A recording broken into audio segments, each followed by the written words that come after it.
नमस्कार, आप देख रहे हैं गुड न्यूज टुडे। शाम के 4 बज चुके हैं। हमारे खास कार्यक्रम ये हुना बात के साथ मैं हूं अनंत भट्ट। बात ऐसी हो जो सीधे आप तक पहुंचे, मुद्दे ऐसे हों जो आपसे जुड़े हों। अक्सर खबरों के शोर में हमारे आपके काम की बातें पीछे छूट जाती हैं, कुछ बदलने की हमारी कोशिशें अधूरी रह जाती हैं। तो नए अंदाज में कुछ कहने, कुछ सुनने और बहुत कुछ समझने की करेंगे कोशिश। इस शो में बात ऐसी होगी कि आप भी कहेंगे ये हुई ना बात।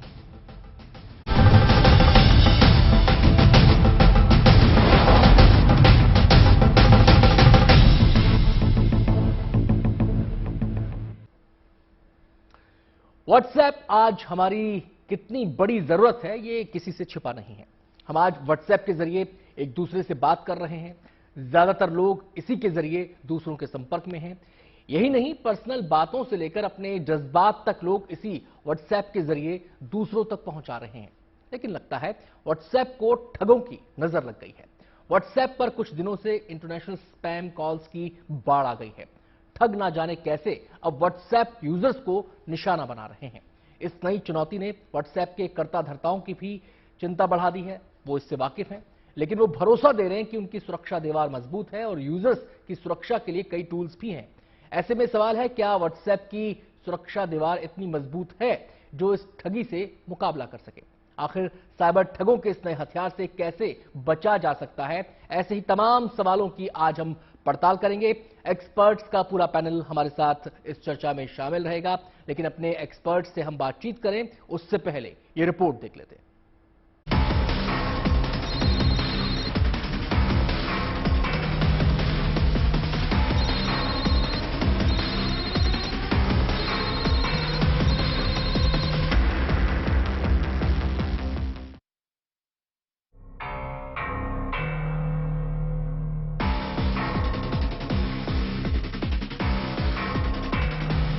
व्हाट्सएप पर दुनिया के करोड़ों लोग भरोसा करते हैं और यही वजह है कि आज दुनिया भर में 2 अरब से ज्यादा यूजर्स इस ऐप पर आंख बंद करके यकीन करते हैं।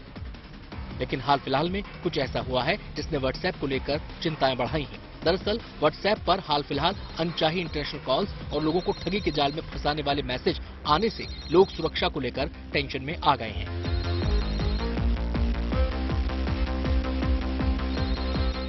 इसमें कोई शक नहीं कि व्हाट्सएप अब हमारी जिंदगी का हिस्सा है, लेकिन इसी से जुड़ा एक किस्सा आजकल हर जुबान पर है। वो ये कि आखिर उन्हें इथोपिया, मलेशिया, इंडोनेशिया या फिर कीनिया जैसे देशों से कॉल क्यों आ रहे हैं, या फिर वो कौन है जो लोगों को +251 +60 +62 या फिर +254 जैसे नंबरों से कॉल कर रहे हैं। सवाल ये भी है, क्या इंटरनेशनल ठगों के हाथ हमारे मोबाइल नंबर लग चुके हैं और क्या हम उनका अगला निशाना है? व्हाट्सएप की सुरक्षा में सेंध बिल्कुल संभव है। पहले भी हमने पेगासस वगैरह के समय पर देखा है कि व्हाट्सएप में के माध्यम से ही अक्सर ये पेगासस की एंट्री कराई गई थी और अभी लगातार इंटरनेशनल नंबरों से वीओआईपी कॉल्स व्हाट्सएप पर आ रही हैं, जिसमें मिस कॉल्स भी हैं। इसके अलावा व्हाट्सएप की सिक्योरिटी में सेंध को अगर हम देखें तो सेक्सटॉर्शन के जो बड़े भारी मामले हुए हैं वो सब के सब व्हाट्सएप के माध्यम से ही किए गए हैं। रिपोर्ट्स के मुताबिक असल में ये कॉल विदेशों से नहीं बल्कि देश से ही की जा रही हैं। कहा जा रहा है कि कुछ एजेंसियां ये विदेशी नंबर लोगों को बेच रही हैं, जिसे हासिल करके साइबर क्रिमिनल व्हाट्सएप के जरिए लोगों को टारगेट कर रहे हैं और नौकरी का झांसा तक देकर लोगों को चूना लगाने की कोशिश कर रहे हैं। ये जो कॉल्स आ रही हैं, अगर एक बार वो कॉल आपके नंबर पर आ गई, चाहे वो मिस कॉल ही है, इससे ये क्लियर हो जाता है कि वो फोन नंबर व्हाट्सएप पर एक्टिव है और उस पर अब मैसेजेस, एडवर्टाइजिंग और क्रिमिनल्स भी उन नंबर्स को यूज कर रहे हैं सेक्सटॉर्शन और दूसरे लिंक्स वगैरह भेजने के लिए। ऐसा भी नहीं है कि इंटरनेशनल कॉल्स और ठगी के इस खेल को लेकर व्हाट्सएप गंभीर नहीं है। व्हाट्सएप ने बयान जारी कर साफ किया है कि यूजर्स की गोपनीयता की सुरक्षा मेटा और व्हाट्सएप के लिए सबसे ऊपर है। कंपनी ने कहा है, हमारी हर गतिविधि यूजर्स को ध्यान में रखकर होती है। हम यूजर्स की सुरक्षा के सरकार के उद्देश्यों से पूरी तरह से जुड़े हुए हैं। बयान में आगे कहा गया है कि यूजर्स की सुरक्षा के लिए व्हाट्सएप हमेशा तैयार है और यूजर्स को कई तरह के सेफ्टी टूल मुहैया कराए जा रहे हैं, जिनमें ब्लॉक और रिपोर्ट का विकल्प भी है। व्हाट्सएप ने भले ही लोगों को उनके डेटा और संदिग्ध कॉल्स की रोकथाम का भरोसा दिलाया हो, लेकिन कुछ सवाल लोगों को परेशान कर रहे हैं। सवाल ये है, आखिर ठग व्हाट्सएप को अपनी ठगी वाले मंसूबों का अड्डा क्यों बना रहे हैं? डिजिटल दुनिया तकनीक की दुनिया है। यहाँ वक्त के साथ बदलाव होते रहते हैं और बदलाव के साथ नई नई चुनौतियां भी सिर उठाती रहती हैं। व्हाट्सएप इंटरनेशनल कॉल्स का ये रैकेट ऐसी ही नई चुनौती है। कंपनी इस नई चुनौती से निपटने के लिए सुरक्षा दीवार मजबूत होने का दावा कर रही है, लेकिन साइबर ठग भी कम शातिर नहीं है। ऐसे में हमारा आपका सतर्क रहना जरूरी है। इस रिपोर्ट को लाने का हमारा एक मकसद है और मकसद ये है कि आप इस तरह जागरूक रहें, अनजान नंबरों पर जवाब ना दें। अगर कोई आपसे आपकी अकाउंट डिटेल्स मांगता है तो उसे साझा ना करें। कोई रैंडम लिंक भेजता है, वेब लिंक भेजता है, उसे क्लिक ना करें और पूरी तरह से सजग रहें। ये विशेष रिपोर्ट लेकर दिल्ली से गिरीश के साथ मैं Ashutosh Mishra, good news today. और तमाम पहलुओं पर बातचीत करने के लिए हमारे साथ एक्सपर्ट्स का पैनल मौजूद है। एक्सपर्ट्स से हम अपना आपका परिचय करा दें। हमारे साथ इस समय मौजूद हैं अमित मल्होत्रा जी, जो कि साइबर क्राइम इन्वेस्टिगेशन स्पेशलिस्ट हैं। इसके अलावा विराग गुप्ता जी हमारे साथ मौजूद हैं, जो कि लॉयर भी हैं और साइबर एक्सपर्ट भी हैं। वेद भूषण जी, दिल्ली पुलिस के फॉर्मर एसीपी, हमारे साथ जुड़ चुके हैं। इसके अलावा सनी नेहरा, जो कि फाउंडर हैं हैक्स एंड सिक्योरिटी के। सभी मेहमानों का बहुत बहुत स्वागत है और चर्चा की शुरुआत मैं सनी से करना चाहूंगा। सनी, व्हाट्सएप के बारे में जो क्लेम करती है कंपनी और जो कहा जाता है इसके बारे में, इसकी सिक्योरिटी के बारे में, इसकी फायरवॉल्स के बारे में, इसके सिक्योरिटी टूल्स के बारे में कि एंड टू एंड इंक्रिप्शन इसमें होता है, ये एंड टू एंड इंक्रिप्शन क्या चीज है? इसको जरा सिंप्लीफाई करके समझाइए हमारे दर्शकों को। और दूसरी बात ये, क्या इसको ब्रेक किया जा सकता है? क्या इसमें सिक्योरिटी ब्रीच हो सकती है? जी देखिए, एंड टू एंड एनक्रिप्शन का मतलब बेसिकली ये है कि मैं जो मैसेज भेज रहा हूं आपको व्हाट्सएप पर, वो बीच में कोई तीसरा पर्सन नहीं पढ़ सकता है। मेरे फोन से वो एनक्रिप्ट होगा और आपके फोन पे वो यूं का यूं जैसा होना चाहिए वैसा डिक्रिप्ट हो जाएगा ओरिजिनल फॉर्म में। तो उसका सिंपल भाषा में मतलब ये है, जो व्हाट्सएप है या जो ज्यादातर जो कंपनी जो end to end encryption use करती हैं, वो बेसिकली वही एंड टू एंड एनक्रिप्शन है जो सिग्नल कंपनी यूज करती है, जो बेसिकली बनाया ही उनके द्वारा गया है एक तरीके से। जी। तो basically end to end encryption की भी जब बात आती है तो ये डिपेंड करता है कि उस चीज का इम्प्लीमेंटेशन का ऑडिट कितना ज्यादा हो रहा है और उसमें हैकर्स किस लेवल के लूपहोल्स ढूंढ पाते हैं। अब देखिए, उसे बाईपास करना थोड़ा सा हार्ड रहेगा, क्योंकि मैं मानता हूँ कि उसका बहुत अच्छा ऑडिट होता है और बहुत अच्छा इम्प्लीमेंटेशन है। लेकिन अगर हम थर्ड पार्टी लूपहोल्स देखें, जैसे कि पैक्सस की बात हुई है अभी, पैक्सस बेसिकली क्या करता था, आपके पूरे फोन को ही हैक कर लेता था और वो भी व्हाट्सएप के मिस कॉल के थ्रू उसका इंजेक्शन होता था, 2019 वाला जो उसका वर्जन था। तो ऐसे केस में अगर आपका फोन ही हैक हो गया, माइक्रोफोन ही पूरा हैक हो गया, तो एंड टू एंड एनक्रिप्शन क्या ही करेगा फिर वहां पे। और बात आती है, देखिए जीरो डे लूपहोल्स हर जगह आते हैं। व्हाट्सएप में भी बहुत सारे जीरो डे लूपहोल्स हमने देखे हैं जो अलग अलग रिसर्चर्स ने ढूंढे हैं, जिनको बल्क में मिसयूज भी किया गया है। तो ऐसा नहीं है कि व्हाट्सएप पूरी तरह सिक्योर है। इनफैक्ट डिजिटल स्पेस में कुछ भी ऐसा नहीं जो 100% सिक्योर है। जी, मतलब वक्त के साथ साथ जो साइबर ठगी करने वाले लोग हैं या फिर हैकर्स हैं, वो भी खुद को इक्विप्ड कर रहे हैं बदलती तकनीक के हिसाब से, आप ये कहना चाह रहे हैं? हाँ जी, बिल्कुल। तो ऐसे में सजग रहना जरूरी हो जाता है। हम सीधे अमित मल्होत्रा जी का रुख करेंगे, जो कि साइबर क्राइम इन्वेस्टिगेशन स्पेशलिस्ट हैं। अमित जी, अब एक सवाल लोगों के जहन में ये आ रहा है कि ये व्हाट्सएप पर जो इंटरनेशनल कॉल्स आ रहे हैं, इंटरनेशनल नंबर से जो कॉल आ रहे हैं, क्या इसे सिक्योरिटी ब्रीच माना जाए? पहली बात। या फिर ये वैसे ही कॉल हैं जैसे हमारे सिंपल फोन पे आते हैं टेलीमार्केटिंग वालों के, उनके पास डेटा चला जाता है, वो लिस्टिंग करते हैं, वो अप्रोच करते हैं, वो रीच करते हैं, लोगों को कॉल करते हैं अलग अलग उद्देश्यों से। क्या ये भी उसी तरीके का मोडस ऑपरेंडी है या फिर ये कुछ अलग है? सर बेसिकली क्या है कि जितने भी व्हाट्सएप पे कॉल्स आते हैं आजकल, क्रिमिनल्स जो है इस चीज का बहुत फायदा उठा रहे हैं। इंटरनेशनल फोन नंबर एक मिल जाता है, वॉइस कॉल के थ्रू इसके ऊपर कॉलिंग होती है। तो ये काफी सारी कंपनीज हैं, जैसे सेकंड लाइन हो गया या टू वे लाइन्स होगी, तो काफी सारे एसपी इस टाइप की एप्स हैं। तो उनके थ्रू आप अपना ईमेल आईडी डाल के सिंपल एक रजिस्टर कर सकते हैं और आपको एक टेम्परेरी फोन नंबर मिल जाएगा। आप उस फोन नंबर को व्हाट्सएप पे कॉन्फ़िगर कर सकते हैं। कॉन्फ़िगर करने के बाद आपकी व्हाट्सएप से कहीं पे भी आप ऑल ओवर वर्ल्ड में कहीं पे भी कॉल कर सकते हो, या इनकमिंग ले सकते हो। तो जितने भी क्रिमिनल्स वगैरह हैं आजकल इस चीज का ज्यादा प्रयोग कर रहे हैं, ताकि उनको क्या है कि अपनी सिक्योरिटी को बढ़ाना है, ताकि कोई उनको ट्रैक ना कर सके। बेसिकली ट्रैक क्यों नहीं कर पाता कोई, क्योंकि जितने भी ये इंटरनेशनल फोन नंबर वाली कंपनीज हैं, इनका कोई भी नोडल ऑफिसर नहीं है। तो कोई भी नोडल ऑफिसर कोई भी डेटा प्रोवाइड नहीं करा पाता। सिंपल आप कोई भी साइट पे जाइए, कोई भी ऐप पे जाइए, जाके अपना ईमेल आईडी डालिए, जस्ट ईमेल आईडी से वेरिफिकेशन होती है।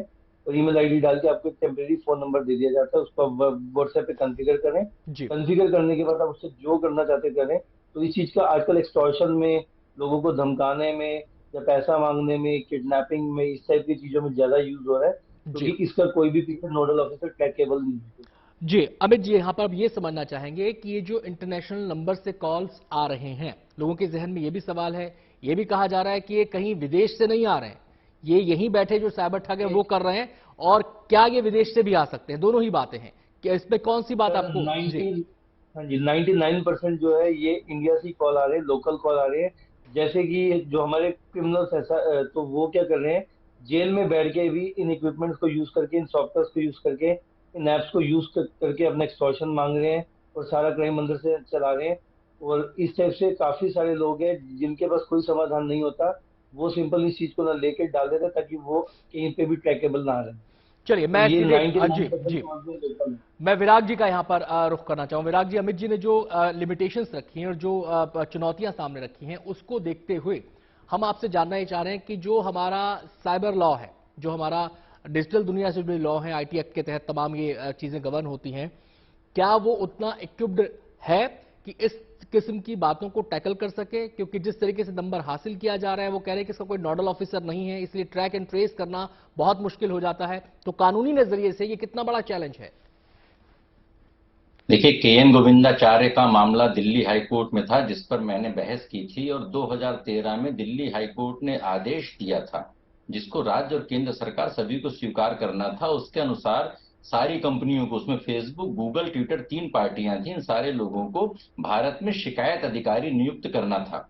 वो 2011 के नियमों के अनुसार वो आदेश हुआ था। उसके बाद 2021 के नियम बन गए हैं, लेकिन अभी तक पूरे देश में गफलत का माहौल है। और इस मामले में केंद्रीय मंत्री का बयान आया है, उन्होंने बोला है कि हम व्हाट्सएप से जवाब मांग रहे हैं, जी पर 2 सवाल खड़े होते हैं। पहला, व्हाट्सएप मतलब किससे सवाल कर रहे हैं, किससे जवाब मांग रहे हैं? अगर भारत में उस कंपनी के ऑफिस है, भारत में उस कंपनी के शिकायत अधिकारी हैं, तो भारत की कंपनी के अफसर से बुला करके क्यों नहीं पूछताछ की जाती है, क्यों नहीं जवाब मांगा जाता है? विदेशी उसकी जो है, क्योंकि भाभी हम सब लोग देख रहे हैं कि एक एक पूछ का फुल पेज विज्ञापन आ रहा है, जी और वो सिर्फ व्हाट्सएप लिखा रहता है। ये नहीं पता रहता है कि व्हाट्सएप की अमेरिकन कंपनी है कि व्हाट्सएप की इंडियन कंपनी है। तो यहाँ पर एक बहुत बड़े सिद्धांत का उल्लंघन होता है संविधान का, वो है पॉल्यूटर पेज प्रिंसिपल, जो करे वो भरे। तो इस पूरे प्रोसेस में समझने के लिए 2 बातें, नंबर 1 कि किससे जवाब मांगा जा रहा है, नंबर 2 किस कानून के तहत मांगा जा रहा है। ये बात हमने कोर्ट के सामने पेश की है कि पिछले 7 सालों से फेसबुक और व्हाट्सएप गैर कानूनी तरीके से डेटा का इंटीग्रेशन करते हैं। व्हाट्सएप भारत में सबसे बड़ा प्लेटफॉर्म है, डिजिटल प्लेटफॉर्म है, जहां पर लगभग 48.7 करोड़ लोग हैं और पूरे विश्व में 2.25 अरब उनके ग्राहक हैं। और इस में जो मंथली रिपोर्ट देते हैं 2021 के नियमों के तहत, तो फरवरी में उन्होंने 45.97 लाख जो गलत अकाउंट डिलीट किए, उसके बाद अगले महीने में फिर 47.15 लाख अकाउंट डिलीट किए। सवाल इस बात का है कि ये लाखों अकाउंट फर्जी आ रहे हैं, इसका मतलब कि कंपनी अपनी जिम्मेदारियों को पूरा करने में, कानूनी जिम्मेदारियों को पूरा करने में विफल है। मैं विराग जी आपके पास आता हूं। वेद भूषण जी का मैं यहां पे रुख करना चाहूंगा। वेद भूषण जी, क्राइम वक्त के साथ बदल रहा है, उसका नेचर बदल रहा है, उसके तौर तरीके बदल रहे हैं, और ऐसे में सवाल ये होता है कि पुलिस कितनी इक्विप्ड है। अब अमित जी ने बताया कि ये जो इंटरनेशनल नंबर्स होते हैं, ये बड़ी आसानी से मिल जाते हैं, उनको फिर सिंक्रोनाइज कर लिया जाता है, उनके जरिए फिर पूरा का पूरा नेक्सस ऑपरेट किया जाता है। ऐसे में पुलिस के सामने क्या चुनौती है? पुलिस ऐसा करने वालों के गिरेबान तक कैसे पहुंचे, उन्हें ट्रैक कैसे करे, उन्हें ट्रेस कैसे करे?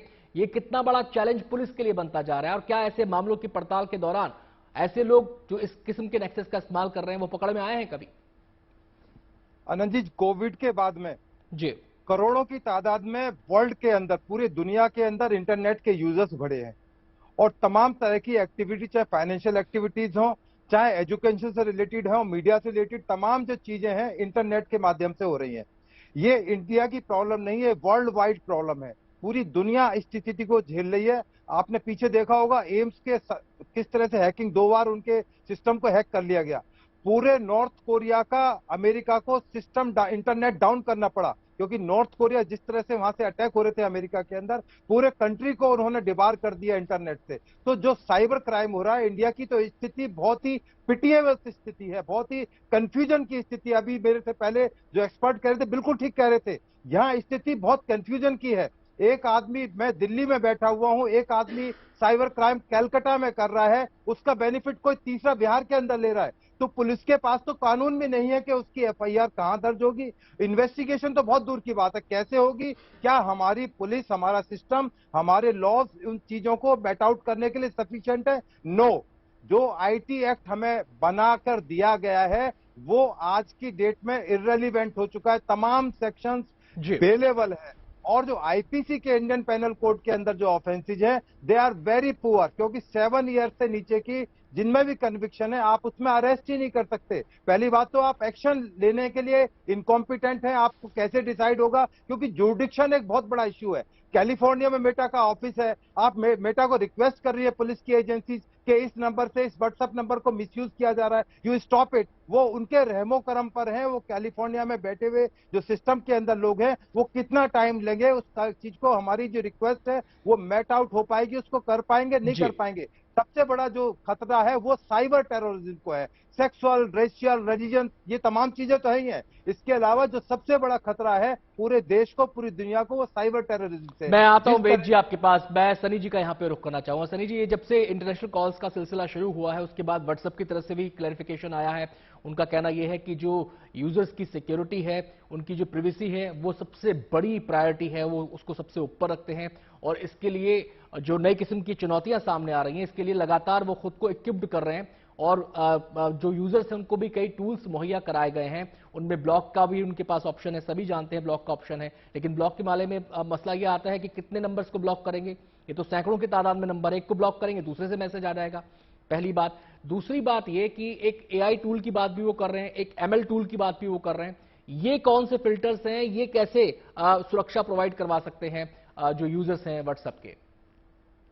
देखिए जी, ऐसा है कि अभी 1 मई को ट्राई ने सारे हमारे जो ऑपरेटर्स हैं, सिम प्रोवाइडर्स हैं, उनको फोर्स कर दिया कि आप सभी एआई फिल्टर्स यूज करने वाले हैं और लोगों को स्पैम से बचाने वाले हैं जी। तो तब से ही हमने देखा है कि व्हाट्सएप पर बहुत ज्यादा मिस कॉल्स बढ़ गई हैं। बेसिकली जो एडवर्टाइजर्स थे वो एकदम से व्हाट्सएप पर जंप कर गए, क्योंकि उनको पता है कि व्हाट्सएप का एआई सिस्टम रिलेटिवली काफी वीक है अननोन कॉल्स को रोकने के लिए, और वो व्हाट्सएप के लिए भी काफी हार्ड है। अब आप सोचिए, मैं एक व्हाट्सएप का अभी बोट कॉन्फ़िगर करता हूँ, और मैं व्हाट्सएप का बिजनेस एपीआई क्लाइंट यूज करता हूँ, और मैं 1000 लोगों को, कह लीजिए 100 लोगों को मिस कॉल कर देता हूँ, 1000 ज्यादा हो गया। तो व्हाट्सएप को नहीं पता कि वो 100 लोग मेरे टच में हैं। व्हाट्सएप उनको रोके किस बेसिस पे? उसके पास वो बेसिस नहीं है। अब होता क्या है, अगर वो नॉर्मल मैसेजेस करते हैं तो लोगों के पास ना ऑप्शन आता है, जैसे आप किसी अननोन को मैसेज करते हैं ना, आपने नीचे देखा होगा रिपोर्ट ब्लॉक वगैरह का ऑप्शन आता है, तो तुरंत बहुत सारे लोग ब्लॉक का या रिपोर्ट का ऑप्शन क्लिक करते हैं और वो नंबर तुरंत ब्लॉक हो जाता है। लेकिन मिस कॉल के केस में क्या है कि वो आपके डायरेक्ट इनबॉक्स में रिफ्लेक्ट नहीं होता, आपको अलग से जाके अपने कॉल्स में जाके चेक करना पड़ता है, ब्लॉक करना पड़ेगा जी। मैं अमित जी का यहाँ पे रुख करना चाहूंगा। अमित जी, अब दो चीजें आती हैं, एक तो ये कि किसी ने मिस कॉल किया या किसी ने कॉल किया, आप उसके संपर्क में आए, उसने आपको ठग लिया, ये तो श्योर एंड सर्टेन एकदम साइबर क्राइम हो गया। लेकिन एक कॉल आया, कॉल आने का मतलब है कि आपकी प्राइवेसी में तो ब्रीच हो गया, उसने आपके बिना चाहे आपकी जो फोन कॉन्टेक्ट लिस्ट है उसमें वो बंदा है भी नहीं, तो इसको किस दायरे में रखेंगे? क्या ये किसी क्राइम के दायरे में आता है? क्या इसको लेकर कोई परिभाषा दी गई है हमारे लॉज के अंदर? हाँ जी, कि जब भी आपके पास व्हाट्सएप पे मिस कॉल आती है, जब कॉल आती है, इसके पीछे क्या है कि एक बॉट, एक कह लो एक मालवेयर, एक जस्पाइवर को बाइंड किया जाता है, उसको बाइंड करके आपको भेजा जाता है। और जब भी आप उसको सुनते हैं, जब देखते हैं, जब आपके सिस्टम में सिर्फ मिस कॉल आई, उससे सिंपल एक ये मालवेयर आपके सिस्टम में एंटर कर जाता है, जो कि आपकी पूरी प्राइवेसी को हार्म करता है, आपके पूरे फोन के रिकॉर्ड्स आगे शेयर कर सकता है, आपके पूरे फोन की कॉल्स को आगे शेयर कर सकता है। तो इस टाइप से पूरे की पूरी एक्टिविटी आपके आगे शेयर हो जाती है। चलिए, मैं अब रुख करना चाहूंगा, हमारे साथ जो विराग जी हैं उनका रुख करेंगे। विराग जी, बात यहां पर कानून की भी आती है। जैसे जो सवाल मैंने अमित जी से पूछा था कि किसी के ना चाहते हुए भी उसकी फोन लिस्ट में एंटर कर जाना, उसको मिस कॉल कर देना, उसके जरिए अगर आपने ठगी कर ली, वो तो क्राइम के दायरे में आ गया। लेकिन क्या इस किस्म के मैसेज करना, इस किस्म के मिस कॉल्स करना या कॉल करना, इसको किस दायरे में रखा जाएगा? क्या कानून इस पर स्पष्टता देता है? कुछ साफ तस्वीर होती है कानून के जरिए?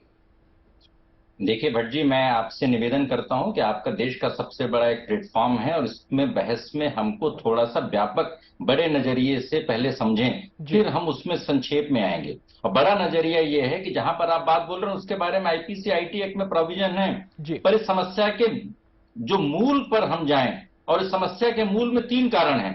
पहला कि व्हाट्सएप और फेसबुक जैसी कंपनियां डेटा का गैर कानूनी बिक्री करती हैं, जिसकी वजह से लोगों का डेटा मार्केट में उपलब्ध है, यह समस्या का मूल कारण है। दूसरा कि भारत के नियम कानून का पालन करके ये लोग भारत में अपना ऑफिस अपॉइंट नहीं खोलती हैं, भारत में ग्रीवांस ऑफिसर अपॉइंट नहीं करती हैं, सरकार और पुलिस को विदेशों में कांटेक्ट करना पड़ता है, ये दूसरा है।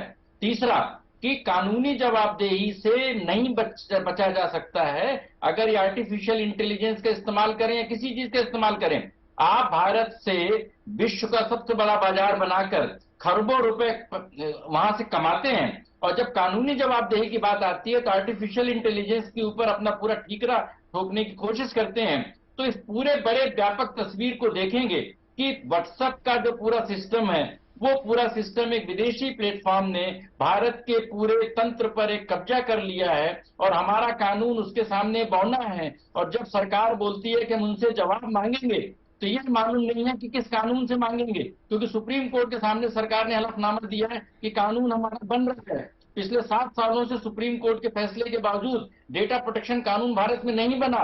तो जब भारत विश्व का सबसे बड़ा डिजिटल बाजार बन गया है, उसके अनुरूप हमने कानून नहीं बनाए हैं, तो इस तरीके के अपराधों से तो लोगों को जूझना ही पड़ेगा। चलिए, मैं आता हूं आपके पास। मैं इस समय सीधे वेद जी का यहां पे रुख करना चाहूंगा। विदेश जी, वेद जी, जब पुलिस के सामने इस किस्म के मामले आते हैं कि फला मिस कॉल आई मेरे पास, फला कॉल आई, उसके हम संपर्क में आए, और बहुत सारे तो सेक्सटॉर्शन के भी मामले सामने आए इस तरीके से, तो उस समय आप कैसे इस चीज को ट्रैक करते हैं, इन्वेस्टिगेट क्या करते हैं, कौन कौन सी चुनौतियां आपके सामने आती हैं, और वो कौन से लूप होल्स है जिनको भरने की जरूरत है? देखिए, तमाम तरह की कैपिंग चाहे व्हाट्सएप है चाहे दूसरे प्लेटफॉर्म है, उन पे टाइम एंड अगेन की जाती रही है।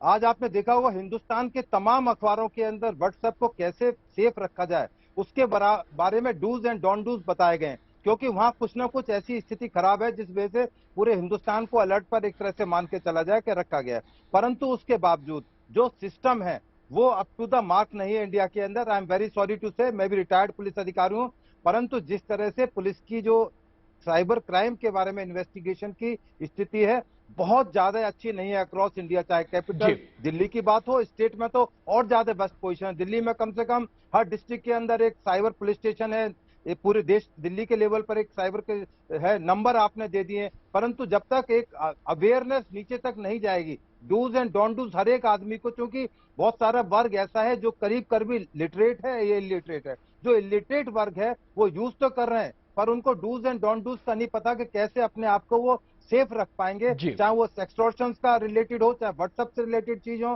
चाहे फेसबुक से रिलेटेड चीज हो, चाहे बैंकिंग से रिलेटेड चीज हो, चाहे रेशियल जो डिस्क्रिमिनेशन है उससे रिलेटेड चीज हो, रिलीजियस जो चीजें हो रही हैं। जिस तरह से आपने देखा कि हिंदुस्तान के अंदर खास तौर से रिलीजन एक बहुत बड़ा टूल है जिसको इस्तेमाल डिफरेंट तरह से डिफरेंट प्लेटफॉर्म पर सोशल मीडिया के द्वारा किया जाता रहा है। तो ये कैपिंग कैसे की जाए, ये सरकार के लिए बहुत बड़ा चैलेंज है, एक पूरे वर्ल्ड के लिए चैलेंज है, क्योंकि जो जिस तरह से इंडिया नहीं अमेरिका में जिस तरह से क्राइम की स्थिति आप देखेंगे, मैं पीछे अमेरिका गया था, जिस तरह से वहां पर आपका पैसा तुरंत सेकंड्स के अंदर डाइवर्ट हो जाता है आपकी एक छोटी सी भूल से। एक AT&T कंपनी, यदि आपने AT&T कंपनी केवल देख के अपना पैसा डाल दिया कि मेरा मोबाइल रिचार्ज हो जाएगा, पता लगा आपकी छोटी सी उसमें एक लाइन थी जिसकी वजह से पैसा और कहीं डाइवर्ट हो गया। तो इस तरह से जब तक आप पूरी तरह से एक गाइडलाइन तैयार, एक जमीन तक उस मैसेज को, चाहे आपके माध्यम से चाहे सरकारें, अब आप देखें कि बहुत सारे ऐसे चीजें हैं जिस पर लिखा है government.co.in, लगता है जैसे गवर्नमेंट की कोई साइट चल रही है, आप तुरंत उस पर क्लिक कर जाते हैं, अब आप उसी के अंदर ठगी का शिकार हो जाते हैं। लोग ट्रस्ट करते हैं कि शायद गवर्नमेंट का इसमें नाम लिखा हुआ है gov.co.in, इस तरह की बहुत सारी चीजें हैं, बड़ी बड़ी मल्टीनेशनल कंपनीज हैं। मतलब एक होलिस्टिक व्यू इस पर लेना पड़ेगा और उसके हिसाब से जो समय बदल रहा है, क्राइम का नेचर बदल रहा है, उसके हिसाब से चीजों को तैयार करना पड़ेगा। यहाँ पर हमें कानूनी फ्रंट पर भी आगे आना पड़ेगा, हमें उन कंपनियों के भी संपर्क में आना पड़ेगा जो इस तरह के प्लेटफॉर्म्स मुहैया करा रही हैं, और हमें सिक्योरिटी टूल्स पर भी बात करनी होगी। तो व्हाट्सएप पर इंटरनेशनल कॉल्स का जाल डिजिटल ठगी का नया हथियार बनता जा रहा है। कॉल आपके पास आएगा, मिस कॉल के रूप में भी आएगा, मैसेज के रूप में भी आएगा, आप एंगेज हो जाएंगे, आपको टास्क दिया जाएगा, फिर आपको कुछ पैसे हो सकता है ट्रांसफर कर दिए जाएं और इस तरीके से आपको प्रलोभन में लेकर आपकी डिटेल्स हासिल की जाएंगी, फिर आपको चूना लगा दिया जाएगा। हो सकता है आपका पूरा अकाउंट खाली कर दिया जाए। तो इन्हीं तमाम पहलुओं पर आज हम चर्चा कर रहे हैं कि आखिर इस सेंधमारी से बचा कैसे जाए। हम सीधे यहां पर रुख करेंगे सनी जी का। सनी जी, कोई भी सिस्टम अगर बनता है, कोई भी डिजिटल प्लेटफॉर्म अगर बनता है, उसका अपना एक एल्गोरिथम है, उसकी अपनी एक कोडिंग है, उसका अपना एक प्रोग्राम है।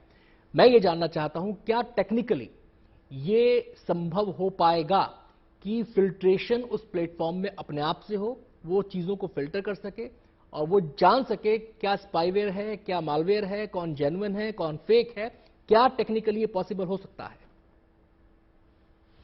जी देखिए, अगर हम अब व्हाट्सएप के या फेसबुक के या गूगल के किसी भी एआई की बात करें, देखिए व्हाट्सएप का जो एआई है वही फेसबुक का एआई है, एक ही कंपनी है वो।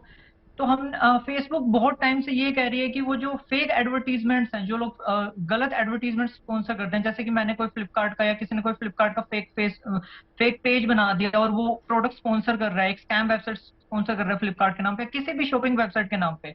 तो बहुत टाइम से फेसबुक, गूगल सब ये कह रहे हैं कि हम इनको रोक देंगे, इनको पूरी तरह रोक देंगे, हमारा एआई इतना पावरफुल है, लेकिन आज तक वो रोक नहीं पाए।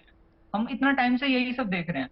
तो अगेन यही चीज यहाँ पे मिस कॉल्स में होने वाली है। ये कहेंगे कि हम इन्हें पूरी तरह से रोक देंगे, थोड़ा बहुत इफेक्ट होगा, लेकिन मुझे नहीं लगता कि इसे पूरी तरह से रोक मैं पाएंगे। आपसे जानना चाह रहा हूं, क्या ऐसे टूल्स, डिजिटल टूल्स विकसित किए जा सकते हैं इन प्लेटफॉर्म्स पर जो इसमें कारगर हो? क्या ये पॉसिबल है? मैं ये जानना चाह रहा हूं, इस पॉसिबिलिटी पे मैं बात करना चाह रहा हूं, क्या ये पॉसिबल है? या जो टूल्स अभी यूजर्स को दिए गए हैं, उसमें ब्लॉक का है, उसमें रिपोर्ट का है, क्या ये कारगर है? हाँ जी, देखिए जो मैनुअल टूल्स है, जो हमें ब्लॉक दिया गया, रिपोर्ट दिया गया, अगर बहुत सारे लोग एक नंबर को रिपोर्ट करते हैं या ब्लॉक कर देते हैं, तो व्हाट्सएप का एआई सिस्टम उसे डिटेक्ट कर लेता है और उसे बंद कर देता है। लेकिन जो ये एडवर्टाइजर्स हैं और जो स्कैमर्स हैं, इनके पास इतने सारे वर्चुअल नंबर्स हैं, इतने सारे फेक नंबर्स हैं, इनको लेना भी बहुत ईजी है, बहुत ही चीप रेट में मिल जाते हैं। तो किस किस को यूजर्स ब्लॉक कराएंगे? इतनी देर में वो ब्लॉक करते हैं, इतने वो मैसेज बहुत लोगों को जा चुका होता है। चलिए, मैं अमित जी का यहां पर रुख करना चाहूंगा। अमित जी, अब जो एक तकनीकी जो इसकी लिमिटेशंस हैं वो तो सनी जी बता रहे हैं उसके बारे में कि कहां कहां क्या क्या हो सकता है, क्या क्या कमजोरियां हैं, लूपहोल्स है, किनको भरा जा सकता है, वो तो बात हुई तकनीकी, जो जिस समय होगी तब होगी।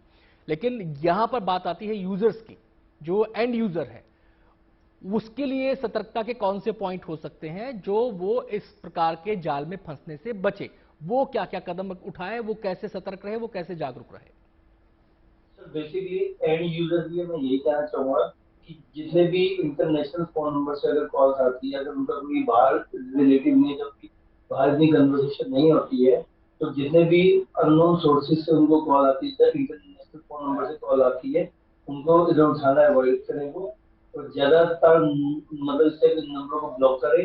और कोई भी अगर मैसेज आता है तो मैसेज का कुछ भी रिस्पॉन्ड ना दें वो उसको, ठीक है। और अपनी सेफ्टी की कहते हैं कि कुछ ब्लास्ट वायर टाइप जब कुछ इस टाइप के टूल्स है जो कि आपके कंटेंट में, आपके मोबाइल फोन के अंदर, आपके कंप्यूटर के अंदर जितने भी मैलिशियस मालवेयर वगैरह आते हैं उनको ब्लॉक करता है। उस टाइप के सॉफ्टवेयर का यूज करें ताकि कभी भी आपके इंटरनेट पे कोई भी इनकमिंग आता है मालवेयर या स्पाईवेयर का, ताकि हम उसको ब्लॉक कर सके हमारी एक्सेप्टेंस के बिना। उसके ऊपर इधर एग्री ना करें, एग्री ना करने से क्या कि मालवेयर जरा स्पाईवेयर हमारे सिस्टम में एंटर नहीं कर पाएगा और हम अपने आप सेफ एंड सिक्योर करेंगे। क्या फोन में भी कुछ ऐसी सेटिंग्स होती हैं जो इस एक अपने ब्लॉकेज का काम कर सके? हाँ जी सर, हाँ जी, इस टाइप के टूल्स होते हैं जो कि फोन में हमारी फिल्ट्रेशन का काम करते हैं, जो कि मालवेयर, स्पाईवेयर, ट्रोजन हॉर्सेस, इनसे सबको रोकता है। तो बट पूरा तरह से 100% तो नहीं रोक पाता, लेकिन काफी हद तक रोक लेता है, ताकि जो भी बड़े स्पाईवेयर वगैरह मालवेयर होते हैं उनको ब्लॉक कर। जी, यानी कि उन सेटिंग्स के बारे में भी यूजर्स को जानकारी होनी चाहिए, चाहे वो कोई भी आप सोशल मीडिया प्लेटफॉर्म इस्तेमाल कर रहे हैं, तो उन सेटिंग्स को अगर वो ऑन करेंगे तो वो बच सकते हैं। हमें थोड़ा सा साइबर अवेयर होना चाहिए जी। अगर हमें थोड़ा सा भी साइबर अवेयर होंगे तो हम अपनी सुरक्षा खुद कर सकते हैं जी। विराग जी, अब सवाल ये उठता है कि कानूनी नजरिए से, लॉ की दृष्टि से, इस बदलते साइबर क्राइम के नेचर को देखते हुए वो कौन कौन से बदलाव हैं जिससे कि हमारी पुलिस भी इक्विप्ड हो, पुलिस हमारी मजबूत हो, लीगली वो मजबूत हो जाए? वो कौन से बदलाव आप सुझा सकते हैं?